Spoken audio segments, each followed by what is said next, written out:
여명홀 비전 세 가지를 위해 기도해 주십시오.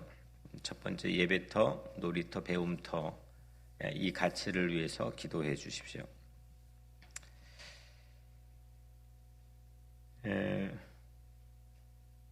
12장부터 우리가 좀 잠깐 보면은 12장, 13장, 오늘은 14장입니다. 12장은 한 여자와 용의 대결을 우리가 살펴봤죠. 그리고 13장은 그 용이 호출한 두 짐승을 우리가 차례대로 살펴봤습니다. 바다에서 나온 짐승과 땅에서 나온 짐승이죠. 그래서 마귀는 모방과 비방의 천재다. 이 마귀의 전략과 전술을 잘 우리가 익히 알고 있어야 된다라는 것을 나눴습니다. 특별히 마귀는 하나님도 베끼죠. 용은 성부 하나님을 모방했고, 그리고 바다 짐승은 성자 예수를 모방했고, 땅 짐승은 어제 살펴본 땅 짐승은 성령 하나님을 모방했습니다. 모방의 목적은 한 가지입니다. 다른 게 있지 않고 모방의 목적은 우리를 미혹하게 하는 겁니다. 우리를 속이는 겁니다. 대략 마귀의 공격 전술을 우리가 이 성경 안에서 정리해 보면 모방과 비방의 이 양날개가 기본 전술이고, 모방을 통해서 미혹하게 하는 겁니다. 우리를 속이는 겁니다. 그리고 우리가 미혹당하면 우리는 우상을 자연스럽게 만들게 되고 우상에게 경배를 하게 됩니다. 이게 마귀가 성경 안에서 보여주고 있는, 악한 영이 보여주고 있는 기본적인 공식입니다. 그래서 미혹당하지 않기 위해서 우리는 성령 충만해야 되는데, 성령 충만하는 방법은 우리가 속았다는 것을 인정하고 회개를 하나님 앞에서 하는 겁니다. 그리고 성령님을 믿는 겁니다. 하나님만이 진실하심을 믿을 때 하나님만이 진리이시고, 하나님에게 난 속아도 돼. 하나님이 나에게는 오직 진리이셔. 내가 하나님을 속아 넘기려고 나는 어떠한 수도 부리지 않을 거야. 이게 믿음이죠. 그리고 우리는 그렇게 회개할 수 있게 될 때 우리는 미혹당하지 않게 되고, 미혹당했던 우리의 영이 그 올무에서 빠져나올 수 있게 되는 거죠. 그리고 하나님의 인, 우리가 어제 즐거운 하나님의 인과 짐승의 표, 짐승의 표가 666인데 하나님의 인과 666의 대결을 우리가 살펴봤죠. 우리는 당연히 666을 갖지 않아야 되고, 하나님의 인을 반드시 꼭 받아야만 되는 그런 운명을 알고 있습니다. 이게 모르면 하등 나에게는 상관이 없는 얘기가 될 텐데, 여튼 우리의 경전이 성경에 통해서 우리에게 말씀해주고 있기 때문에 알고 있습니다. 이건 꼭 받아야 되고 이건 절대 받으면 안 된다는 것을 알고 있습니다. 그래서 그렇다면 666이 뭔지를 우선 우리가 구체적으로 알아야 되죠. 666은 이름수, 이름의 수라고 나와 있죠. 짐승의 수와 이름의 수라. 이름수 넘버인데, 로마 네로 황제 이름 알파벳에 매겨진 그 알파벳 하나당 매겨진 수값이 있거든요. 그래서 그 수를 더한 것이 666이라고 하는 게 가장 전통적인 해석입니다. 그래서 666은 다시 말하면 지금 우리는 어떻게, 네로 황제는 이미 다 죽었는데 어떻게 읽느냐?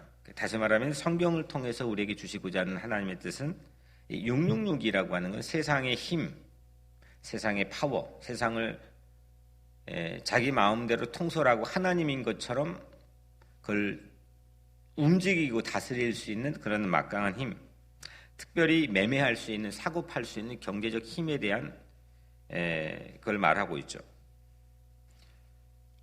하나님의 수가 777인데 가장 근접하게 흉내낼 수 있는 막강한 힘이 666이지만 그건 하나님의 힘이 아니라는 걸 우리가 알면 됩니다.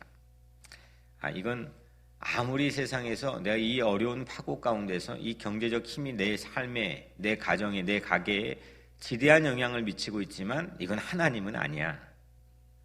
거의 근접할 정도로 흉내내고 있지만 내 하나님은 더 완벽하셔. 모든 걸 책임지고 계셔. 이게 666을 거부하는 겁니다. 뭐 어디 이마에다가 여기에다 바코드 받고 찍고 이런 하나님이 그런 장난을 꼭 21세기에만 하고 그동안 20세기 동안 그러면 그 사람들은 바코드 없는 세상에서는 어떻게 하는 겁니까?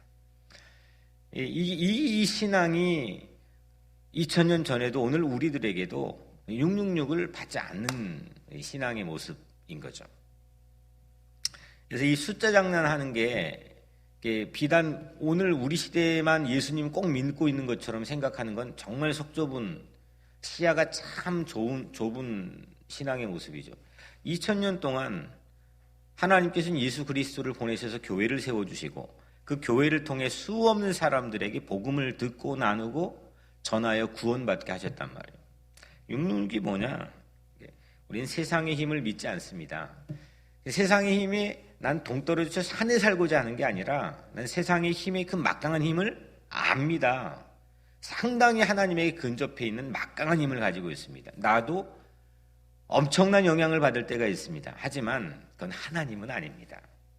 하나님을 흉내낼 수 있지만 하나님처럼 나에게 모든 걸 책임지고 나를 구원할 수는 없습니다. 나는 하나님을 믿습니다. 하나님을 예배합니다. 하나님만이 나의 구주이십니다. 이걸 고백하는 것이 우리가 666을 받지 않고 하나님의 인을 받는 거죠. 우리는 다 그 믿음을 고백하는 그런 신앙의 공동체 안에서 우리 가족으로 모여 있잖아요. 하지만 이게 진짜 진실하냐? 내 믿음이 진실한 거냐? 아니면 페이크냐? 흉내내고 있느냐? 나도 어느덧 이 마귀의 컬처에 상당히 많이 녹아나가서 이 교회 안에도 페이크하는 이게 있으면 안 되는 거. 내 안에 그게 있느냐? 하나님, 내가 페이크 당하고 속은 적이 있습니다. 나도 하나님 속이려고 한 적이 있습니다. 하나님 용서해 주십시오. 하나님, 나는 하나님의 완벽함을 의지하고 만군의 주 여호와이신 하나님을 나는 찬양합니다. 이것이 우리가 666 공중권세를 잡은 마귀의 힘을 대적하고 세상의 힘을 대적하고 그래 우리가 승리할 수 있는 하나님의 인을 받을 수 있는 길을 걷는 거죠. 그래서 12장, 13장 우리가 이제 두 장을 우리 리뷰를 잠깐 해봤는데 이 12장, 13장은 마귀의 힘에 대해서 소개를 했습니다. 이 마귀의 이 파워를 우습게 보면 안 되는 거죠. 그걸 우리가 알면 됩니다. 14장은 하나님의 힘에 대해서 말씀하고 있습니다. 마귀의 힘만 알면 안 되잖아요. 그러면은 이게 자꾸 부정적인 데 관심이 가 있게 돼요. 이 어떤 신앙을 보면은 하나님은 믿는데 늘 뭐 하면 안 되는데 그리고 이게 하여튼 부정적인 어떤 신앙 카테고리 안에 내가 빠져 있는 경우들도 있어요. 그거는 시대적 환경이나 자라온 어떤 신앙 교육에 대한 형태나 여러 가지 영향을 미칠 수는 있겠지만 때론 필요하지만 그게 꼭 건강하고 좋다라고 생각은 하지 않습니다. 밸런스가 맞아야 되거든요. 그래서 우리는 하나님의 힘, 이게 가장 우선적으로 우리에게는 중요하다는 거예요. 그래서 제가 교육자 회의할 때도 마찬가지지만 하나님의 힘을 더 강조해야 된다는 거예요. 이거 하면은 혼나고 이거 하면은 이 마귀에게 지는 거고 이거 하면은 뭐 어떤 부정적인 초래가 일어나고 내 어떤 인생의 앞날에 여러 가지 험로가 노정될 수 있다. 이것도 틀린 얘기는 아니지만 아니 복음에 대한 가치를 훨씬 더 수준 높게 다룰 수 있는 게 있는데 윽박지르고 또 겁을 주고 이것 정도로만 이 복음을 다루게 되면 사람이 상당히 경직되게 되고 하나님처럼 폭넓은 시야를 갖기가 어렵게 된다는 거죠. 성경을 바라볼 때도. 내가 피곤합니다. 내가 피곤한 게 아니라 또 내 옆에 있는 사람이 나 때문에 피곤합니다. 그래서 우리는 상당히 이 진리 안에서 우리가 자유케 하리라 주님 말씀하셨잖아요. 우리를 자유하게 하시는 거거든요. 그래서 오늘 세상 힘에 속지 않고 하나님의 힘을 전적으로 의지하게 될 때 내 영혼의 이마와 내 오른팔에는 하나님의 인만이 찍히게 되는 걸 우리가 믿기를 주의 이름으로 축복합니다. 오늘은 두 가지를 잠깐 살펴보겠습니다. 첫 번째는 복음입니다. 복음. 오늘은 14만 4천 명 얘기가 또 반복해 나오는데 혹시 여러분들 몇 장에 나왔는지 이제 좀 기억나세요? 예, 7장이 나오죠. 현장에 있는 분들은 바로 나오시네. 7장에 소개된 14만 4천 명이 오늘 14장에 다시 소개가 됩니다. 7장, 14장. 7장의 14만 4천 명은 이마에 하나님의 인을 받고 새 노래 두 곡을 불렀습니다. 그 복음성가들이 구원하심이 보좌에 앉으신 그 찬양이 첫 곡으로 수록이 돼 있죠. 14만 4천 명이 부른 새 노래입니다. 오늘 14장에서도 14만 4천 명은 이마에 예수와 하나님의 이름이 쓰인 인을 받고 똑같이 동일하게 새 노래를 부릅니다. 이게 동일한 패턴이 있다는 것을 그냥 알면 됩니다. 14장의 14만 4천 명은 이 14만 4천 명은 오늘 말씀은 복음의 정수를 보여줍니다. 1절만 오늘 읽어도 복음이 뭔지를 정확하게 깨달을 수가 있습니다. 오늘 복음을 가리키는 핵심어는 세 가지인데 어린 양, 시온산, 송량입니다. 어린 양, 시온산, 송량. 1절에 보면 또 내가 보니 보라 어린 양이 시온산에 섰고 그와 함께 14만 4천이 서 있는데 그들의 이마엔 어린 양의 이름과 그 아버지의 이름이 쓴 것이 있더라. 14만 4천 명이 어린 양과 함께 시온산에 서 있다. 그러니까 이 세 가지가 복음의 완성입니다. 복음의 정수입니다. 14만 4천 명이 어린 양과 함께 시온산에 서 있다. 이 14만 4천 명 구원받은 우리를 가리키는 거고요. 어린 양은 물론 우리를 구원하실 예수 그리스도를 말씀하는 거고 시온산은 구원의 완성된 지점과 그 자리를 말씀하는 거죠.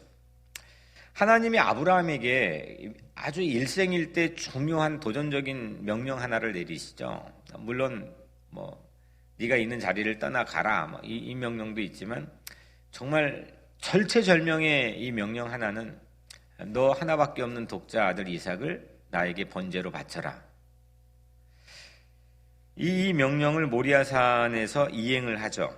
아브라함이 순종해서 모리아산에 3일길을 가가지고 아들을 데리고 그래서 아들을 묶어놓고 이제 번제로 드리기 위해 칼로 내리치려고 할 때 하나님께서 이삭 대신에 순양을 준비를 해주시죠. 이삭 대신에 양이 번제물이 되고 이삭은 살아나고 구원을 받게 되는 거죠. 이 아브라함의 대속 체험. 대신 누가 와서 대타가 딱 하고 결정적인 순간에 생각지도 않게 있게 된다는 이 체험. 이 체험이 있는 모리아산의 위치를 이 이스라엘 백성들은 찾으려고 안달이나 있었습니다. 그 흔적이 주전 1050년, 그러니까 BC 1050년에 다윗 때부터 시작된 전통입니다. 이게 모리아산이 과연 어디냐? 그래서 다윗은 여부수족이 원주민이 살고 있던 예루살렘, 평화의 도시라고 하는 그 예루살렘을 모리아산이 있던 곳이다라고 생각해 거기에 성전을 짓게 되죠. 그런 계획을 갖게 되죠. 사마리아는 반면에 이 사마리아는 모리아산이 아니야, 예루살렘이 아니야, 그리심산이야라고 해서 그 그리심산을 모리아산으로 생각 거기서 예배를 드리죠. 예루살렘이 언덕에 있는데 이렇게 가보신 분 알죠? 이렇게 언덕에 있는데 이 다른 말로는 그 예루살렘은 시온산이라고 부르기도 합니다. 시온산 동일한 말입니다. 시온산 예루살렘. 예수님께서는 그곳에 십자가에 못 박혀 죽으셨고 또 그곳에서 부활하셨습니다. 다시 말하면 어린 양 예수님이 우리들과 함께 시온산에 선다는 것은 십자가 대속, 죽으심과 부활하심으로 우리를 구원하셨다라고 하는 복음의 정수를 말씀하고 있는 거죠. 그러니까 아브라함의 그 체험, 대타가 갑자기 나타나서 94일생으로 죽었다가 완전 살아났네. 그냥 누가 와서 도와준 게 그 정도가 아니라 완전 그 대신 그 자리에 딱 하고 모든 걸 구색을 완벽하게 맞춰버리는 상황을 마련해 주시는 그 대신의 체험을 했다는 거잖아요. 그 자리가 어디냐? 이게 이 유대 전통에는 상당히 중요한 거고 그 자리를 찾으려고 혈안이 된 거고 그 자리에 성전을 세운 겁니다. 하나님께서 그렇게 하신 거죠. 그 성전이 세워진 자리에서 결국은 허물어지고 다시 세우고 허물어지고 다시 세웠는데 그 자리에 예수님께서 십자가 못 박혀 죽으셨고 그 성묘교회 가보신 분 계시잖아요. 죽으셨고 또 거기에서 부활을 하셨습니다. 그게 시온산인 거죠. 그러니까 오늘 1절에 어린 양이 시온산에 섰고 어린 양이 시온산에 섰고 어린 양이 시온산에 섰고 이게 복음입니다. 그리고 그와 함께 14만 4천이 서 있는데 내가 그 자리에 함께 예수와 서 있다는 거죠. 내가 예수 그리스도와 함께 십자가의 죽으심과 대속의 죽으심과 예수의 부활하심에 함께 그 자리에 서 있다고 하는 것. 이게 복음입니다. 이 복음을 우리가 가슴에 새기고 믿고 의지하고 채우고 살아가는 게 크리스찬들입니다. 이 자의식을 가지고 살아가는 게 우리가 하나님 믿고 살아가는 거예요. 물론 때로는 한 10%, 20%, 30%는 마귀의 힘이 이렇게 막강하지 666에 아우 그 세상의 막강한 힘에 우리가 경배하지 않고 숭배하지 않아야지. 그 마귀의 힘이 어느 정도인지 알아? 그 무서운 공격이 어떤 건지 알아? 그것도 의식하고 살아야 되지만 더 70%, 80% 때로는 100% 완벽하게 내가 내 마음속에 새로운 자의식을 가지고 살아가야 될 거는 뭐냐? 하나님이 하신 힘, 하나님이 하신 일, 이 놀라운 복음의 능력에 압도되어 살아가는 게 훨씬 더 중요하다는 거예요. 그러니까 복음을 가지고 사는 사람은 남을 자꾸 이건 아니야, 이건 잘못됐어, 이것도 때로는 중요하지만 더 중요한 거는 그 안에서 새로운 파워를 가지고 자유롭게 살아가는 게 훨씬 더 중요한 거죠. 그래서 14만 4천 명의 이마에는 어린 양 예수의 이름과 아버지 하나님의 이름이 기록되어 있다라고 한 1절 말씀입니다. 반면에 시온산이 이렇게 있는데 시내산 여러분 들어보셨잖아요. 시내산.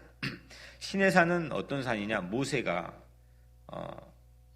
율법을 10계명과 율법을 받은 산이죠. 그런데 인간은 그 법을 지켜가지고 넌 괜찮아 완벽해라고 할 사람이 세상에 아무도 없다는 걸 성경이 우리에게 판명하고 있죠. 네가 법을 지켜갖고 하나님께 구원받을 수 있는 길이 없다는 거죠. 법을 지켜가지고.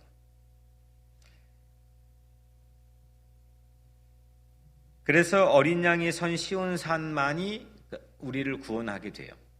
예수 그리스도의 대신 대속의 죽으심과 부활하심만이 나를 구원하게 된다는 거죠. 신의 산이 율법의 산이라고 한다면 시온산은 은혜의 산인 거죠. 시온산이 내가 행동의 산이라고 한다면 시온산은 하나님의 은총의 산인 거죠. 바울은 이 율법과 은혜의 관계에 대해서 가장 탁월하게 우리에게 설명한 사람이죠. 그렇다고 신의 산이 필요 없느냐? 바울의 논조입니다. 야, 그러면 너 시온산 좋지? 그러면 신의 산 필요 없는 거냐? 율법 필요 없는 거냐? 그렇지 않다는 겁니다. 율법은 어떤 역할과 기능을 갖고 있느냐? 내 죄를 보게 하는 거울의 역할을 합니다. 그 거울이 없으면 오늘 아침에 일어나 거울을 봐야 내가 나 오늘 좀 씻어야 되겠다. 이게 좀 얼굴이 엉망이구나. 이런 모티베이션을 갖게 되죠. 거울이 없어버리면 사람들은 난장판이 됩니다. 씻고자 하는 욕구 자체가 없게 되겠죠. 율법은 나를 보게 합니다. 내가 얼마나 처참한 죄인인지. 이걸 보게 하는 기능을 율법은 갖게 하는 거죠. 그래서 우리의 비누가 뭡니까? 우리를 씻길 유일한 비누는 예수 그리스도의 십자가 보혈 아닙니까? 그 보혈로 빨리 달려가야지. 예수님께 빨리 달려가서 나에게 용서를 구하고 난 새로운 하나님의 피조물로 살아야지. 이 자의식과 모티베이션을 주는 게 거울이잖아요. 이게 율법, 신의 산은 그런 기능을 하는 거고, 시온산은 예수 그리스도와 함께 시온산에 함께 서서 나에게 완벽한 구원을 완성해 주는 그런 우리의 복음의 정수를 우리에게 보여주는 거죠. 그래서 우리는 신의 산에만 머물러 있으면 안 돼요. 율법적으로 머물러 있으면 안 된다는 거예요. 율법적으로 머물러 있으면 피곤해요. 그 사람 옆에 있어도 이게 피곤해요. 스트레스 받아요. 이게 시내산에서 시온산으로 옮겨지는 삶이 되어야 된다. 이게 예수 그리스도가 우리에게 인도한 복음의 자유입니다. 히브리서 12장 22절에 보면 너희가 이른 곳은 시온산과 살아계신 하나님의 도성인 하늘의 예루살렘. 그러니까 너희가 서 있어야 될 것은 시온산이라는 겁니다.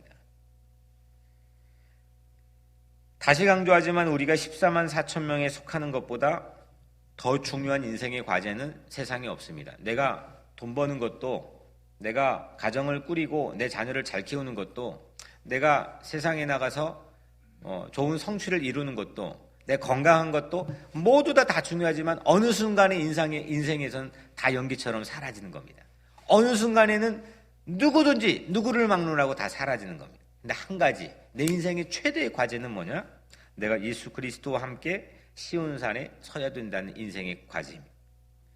내가 그 대열에 서야 된다는, 내 14만 4천 명의 대열에는 반드시 서야 된다는, 이건 누구에게도 양보할 수 없는 내 인생의 철체절명의 최대 과제라는 겁니다. 그 내가 어떻게 그 대열에 설 수 있느냐? 어린 양과 함께 시온산에 서는 것, 이거 유일한 방법이라는 거예요. 시온산에 등산할 수 있는 방법을 깨닫지 못하는 것, 그건 내 힘으로 하는 게 아니죠. 은총입니다. 하나님이 나에게 주신 은혜입니다. 그때 저절로 우리 이마에 하나님의 인을 받게 되는 거죠. 내가 뭘 특별하게 수작을 부리고 꼼수를 부려가지고 내 인을 받는 게 아니라, 내가 하나님의 인을 받는 것은 그 은혜로 받게 됨을 우리가 믿고 의지하고 알며 누리고 사는 겁니다. 그래서 복음을 받으면 자동으로 뭐가 생기느냐? 기쁩니다. 마음이 기쁩니다. 기쁘니까 절로 노래가 나오죠. 2절 3절에 내가 하늘에서 나는 소리를 들으니 많은 물소리와도 같고 큰 우레소리와도 같은데 내가 들은 소리는 검은 고 타는 자들이 그 검은 고를 타는 것 같더라. 그들이 보좌 앞과 네 생물과 장로들 앞에서 새 노래를 부르니, 이 14만 4천 명이 하늘 보좌 위에서 새 노래, 뉴송을 부른다는 겁니다. 어제 우리 시편 읽기 저녁에 하신 분들은 아시겠지만은 이 새 노래라는 전통 자체가 이스라엘에서 뉴송이라는 것은 시편 안에도 부지기수로 드러나 있고, 새 노래에 대한 열망, 이게 어마어마하게 중요합니다. 이거는 그냥 피아노 치고 노래하는 그 노래가 아니고, 새로운 삶에 대한 신앙 고백과 새로운 인생관과 새로운 세계관, 새로운 역사관을 가지고 사는 것, 이게 성경에서는 매우 중요한 하나의 중요한 축입니다. 새 노래는 여기 나와 있죠. 14만 4천 명만 배울 수 있습니다. 이들은 순결한 자들이고 어린 양의 인도를 따라 사는 자들이고 처음 익은 열매가 되고 거짓이 없는 14만 4천 명입니다. 14만 4천 명은 나를 대신 희생제물이 되시는 어린 양 예수님을 통해서만 속량을 받고 시온산에 서게 되죠. 우리는 복음을 가진 14만 4천 명입니다. 그래서 복음을 노래하고 복음을 증언해야 될 줄로 믿습니다. 첫 번째가 워낙 중요하니까 첫 번째 이렇게 좀 강조를 했고요. 두 번째 간단하게 제가 말씀드리면 오늘 대진 두 번째로 예배입니다. 다른 말로 경배, 영어로 worship입니다. 요한이 그 다음에 6절부터 마지막 우리가 읽은 13절까지 말씀을 보면 새 천사들을 보게 됩니다. 환상 중에서 three angels, 이 새 천사를 보게 되는데, 첫 번째 천사는 우리가 방금 전에 살펴본 영원한 복음을 가지고 한 가지의 명령을 외칩니다. 제가 읽어볼게요. 6절 7절입니다. 또 보니 다른 천사가 공중에 날아가는데 땅에 거주하는 자들 곧 모든 민족과 종족과 방언과 백성에게 전할 영원한 복음을 가졌더라. 그가 큰 음성으로 이르되 하나님을 두려워하며 그에게 영광을 돌리라. 이는 그의 심판의 시간이 이르렀음이니 하늘과 땅의 바다와 물들의 근원을 만드신 이를 경배하라 하더라. 아멘. 첫째 천사가 외친 것을 한 단어로 하면 뭐냐? 경배하라. worship him. 예배하라입니다. 인생의 제일의 목적이 하나님의 영광을 돌리고 예배하는 것이다 라고, 그 안에 즐거워하는 것이다 라고 우리가 알고 있죠. 서문 시리즈 할 때 제 요한계시록 마지막 책이니까 이 요한계시록 제목을 뭐라고 했느냐? 보통은 사람들이 저도 마찬가지고 그때 제가 말씀 나눴지만 계시 이런 걸 우리가 생각해 볼 수 있겠는데 그때 예배라는 제목을 요한계시록 제목으로 삼았습니다. 삼게 해주셨습니다.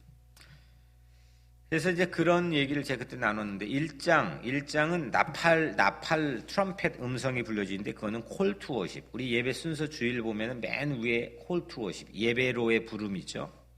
그러니까 이게 너무 중요한 게요. 왜 중요하냐? 예배로의 부름이 왜 중요하느냐?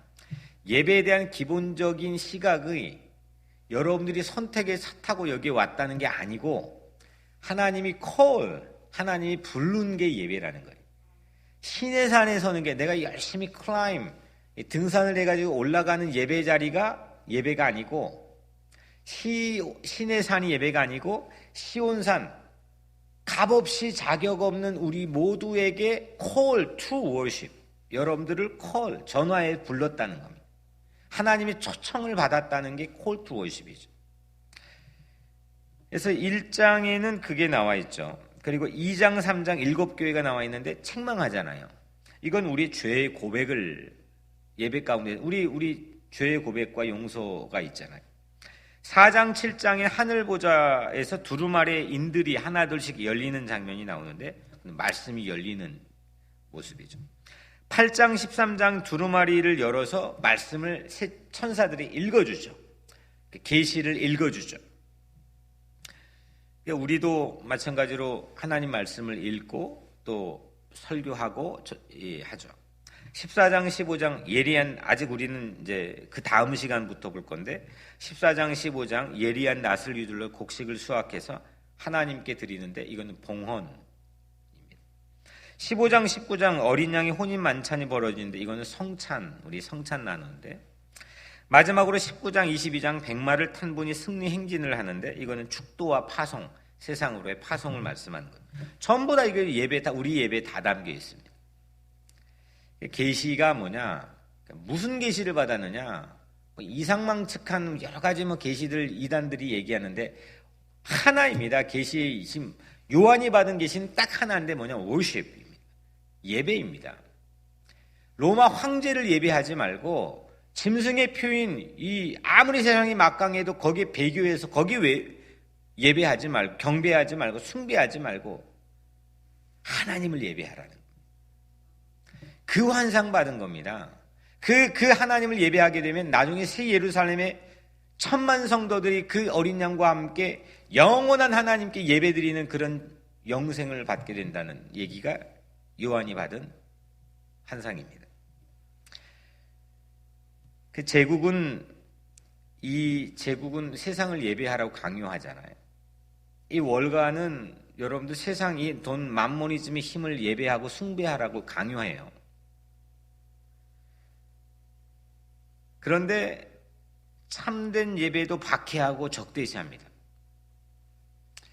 근데 하나님 백성은 참된 예배로 이 모든 것을 이기고 승리할 수 있다고 하는 것을 담고 있는 책이 요한계시록입니다.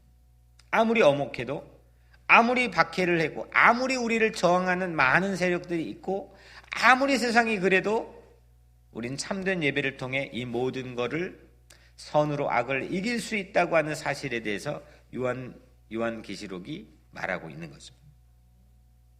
요한계시록의 주제는 그래서 월십, 예배입니다. 둘째 천사는 로마 제국을 상징하는 큰 성 바벨론의 무너짐을 선포하죠. 무너졌도다 큰 성 바벨론이요. 큰 성 바벨론은 이것도 암호입니다. 여러분들 나보다 훨씬 힘센 사람이 옆에서 나 죽이려고 하는데 그 대놓고 그 사람이 알아들을 수 있게끔 다 말하면은 이게 바보잖아요. 로마 제국을 빗대고 또 로마 제국의 황제를 빗댄 여러 가지 비밀 암호들을 말할 수밖에 없는 열악한 상황이었다는 거예요. 그걸 풀려고 그거 애쓰려 그게 아니라 그만큼 엄혹하고 그만큼 처절한 삶을 살았다는 겁니다. 큰 성 바벨론은 이건 로마 제국을 말하는 건데 그게 무너졌다는 걸 선포하는 거죠. 세 번째 천사는 마찬가지로 로마 제국을 상징하는 짐승 우상들에게 경배하거나 예배하거나 표를 받지 말라고 경고하고 있죠. 여러분들 신기한 게 짐승이 표를 받는 구절 우리 어제부터 살펴봤잖아요. 그 666 이거하고 그 짐승에게 우상하는 거는 꼭 같이 한 구절에 같이 나옵니다. 오늘 또 9절 11절에 같이 나와요. 그러니까 이게 로마 제국의 그 만모니즘의 엄청난 힘 파워에 숭배하고 그리고 워십하는 것처럼 사는 것, 이게 결국 짐승표 받는 거, 제가 말씀 지금까지 쭉 전했지만 그게 동일한 의미라는 겁니다. 세상을 예배할 건가 하나님을 예배할 건가, 이게 지금 우리에게 주고 있는 가장 최고의 도전입니다. 지금 교회도 못 나오고 온라인도 예배드리고 현장에 몇 분 와가지고 새벽 예배 드리는데, 이게 장소적인 문제가 아니라 우리에게 주고 있는 가장 큰 하나님의 은총의 선물, 코로나가 주고 있는 은총의 선물. 너 하나님 예배했어? 세상 예배했어? 네 몸만 교회 건물에 와 있었어? 정말 하나님을 예배한 거야. 이걸 우리에게 도전하고 있는 거죠. 이게 요한계시록의 최대 관심입니다. 세상을 예배하라는 미혹과 강요가 만만치 않습니다. 여러분들 혹자는 어떤 분들은 막 교회를 안 닫아야죠. 이 교회를 닫으면 안 되죠. 근데 이 교회를 닫았던 시대가요, 한두 번이 아니었습니다. 오히려 교회를 첨탑을 높이 해가지고 세상 모든 권력, 정치 권력 이퀄 교회 권력이었던 중세시대 천년은 전부 다 교회가 썩어가지 않았습니까? 부패하지 않았습니까? 그런데 카타콤 시대, 그리고 또 십자군 전쟁의 그 직후의 시대, 수없는 시대 교회 클로즈 됐던 시대는 무지 많았습니다. 어쩔 수 없이 박해를 피해 도망갔던 시대, 교회가 없던 시대 무지 많았습니다. 그때 시대의 교회가 가장 건강했습니다. 오늘날 이 코로나가 우리에게 주고 있는 의미는 뭐냐? 이 교회 빨리 언제 리턴하느냐? 여기에 모여서 어떻게 빨리 들리느냐? 그게 우리에게 주된 관심이 아닙니다. 우리가 이 세상의 권력을 가질 필요가 없습니다. 우리는 하나님의 권력과 힘을 믿기 때문에 그걸로 우리는 족합니다. 우리의 가장 큰 관심은 내가 참된 예배자로 서 있었느냐, 내가 정말 하나님을 예배하고 있었느냐. 예배 순서에 따라서 예배드렸던 게 아니라 정말 내 마음에 세상의 어떤 힘과 어떤 어려움과 어떤 막강한 유혹과 어떤 미혹에도 흔들리지 않고 하나님만을 경배하고 예배하고 있었느냐. 오늘 우리 사랑하는 성도들에게 이 코로나의 기간을 통해서 그 은혜가 우리의 삶에 있게 되기를 주님의 이름으로 축복합니다. 세상의 모든 것은 어느 순간 연기처럼 사라지는 겁니다. 그게 사라지지 않으면 내가 사라질 날이 반드시 옵니다. 결국 한 가지에 사라지지 않는 것은 하나님께 참되게 예배했던 내 삶의 신앙, 그 근거를 가지고, 그 증거를 가지고 내가 14만 4천의 대열에 서서 어린 양과 함께 시온산에 서는 것, 이거 사라지지 않는 겁니다. 오늘 세상을 예배하라는 미혹과 강요가 우리에게는 만만치 않지만 우리는 거기에 끊임없이 저항해야 됩니다. 오늘 요한처럼 저항해야 됩니다. 우리가 우리 미국의 권력이 지금 교회의 위상이 무너지고 있어. 이게 중요한 게 아닙니다. 이거 다 무너졌던 시대도 수없이 많았다니까요. 중요한 거는 우리의 신앙이 무너지지 않는 게 중요한 겁니다. 우리 힘을 빼앗기지 않는 게 중요한 게 아니라 오히려 핍박받고 박해받고 연약하고 가난하고 궁핍하고 곤비하고 병들었을 때 교회의 성도들은 훨씬 더 주님께 가까이 서 있었다는 거죠. 우리가 의도적으로 그렇게 어려움을 당할 필요는 없지만, 하지만 하나님, 내가 세상 힘과 야합하지 않게 하시고 그거 흠모하지 않게 하시고 그거 잃었다고 어떻게 하나도 우울해하지 않게 하시고 오직 하나님만을 바라보며 우리가 승리할 수 있도록 하나님 우리를 도와달라고 기도하시길 바랍니다. 세상을 예배하라는 마귀의 미혹에 끝까지 저항하시고 12절이 있죠. 성도들의 인내가 여기 있나니 그들은 하나님의 계명과 예수에 대한 믿음을 지키는 자니라. 이게 성도들이 마땅히 취할 인내입니다. 믿음을 지키십시오. 믿음만이 하나님께 드리는 참 예배입니다. 오늘 14장은 14만 4천 명을 구원한 복음과 새 천사가 선포한 예배 두 가지를 나눴죠. 복음으로 구원받고 하나님을 예배하는 우리가 되기를 축복합니다. 기도하겠습니다. 기도하기 전에 오늘 기도할 제목 이 말씀 붙들고 기도하시고요. 그리고 현장 오픈을 위해 기도하시고 여명을 건축 순적하게 진행되게 해달라고 기도해 주시고, 강철수 형제 치유를 위해 기도해 주시고, 또 우리 이영애 집사님 지금 이제 항암 이후에 회복에 이제 그 트랙을 밟아야 되는데 모든 이 신체 밸런스가 잘 맞춰져서 회복될 수 있도록 도와달라고 기도로 여기까지 왔으니까, 우리 믿고 있으니까 기도해 주시면 잘 될 줄 믿고, 또 우리 함선호 집사님 부친 연락 받았는데 아주 기적적으로 회복이 빠른 속도로 진행되고 있다고 합니다. 위에서도 기도해 주시고, 제가 먼저 잠깐 기도하겠습니다. 하나님, 우리가 참된 예배에 대해서, 복음에 대해서 함께 나누게 하심을 감사합니다. 하나님, 내 안에 복음이 살아 움직이게 하셔서 우리가 참된 예배 자리에 설 수 있도록 하나님 우리를 축복하여 주옵소서. 오늘 이 자리에 현장에 있는 사랑하는 백성들을 축복해 주시고, 저들이 기도의 마중물이 되어 이 시간 나왔사오니 저들의 기도를 통하여 주님 이루어 주시고, 하나님 온라인을 통해 예배드리고 있는 모든 성도들 또한 축복해 주시며, 이 새벽 일꾼, 새벽 기도꾼들이 하나님이 귀하게 축복을 먼저 받게 하여 주옵소서. 현장 예배 오픈을 위해 기도합니다. 여명을 건축 순적하게 될 줄로 믿습니다. 하나님, 강철수 형제 손가락을 속히 치유하여 주시고, 이영희 집사님 하나님께서 만져 모든 밸런스가 맞춰져 정상이 되게 도와주시며, 하나님 우리 함선호 집사님 모친 또 부친 주님께서 붙잡아 주옵소서.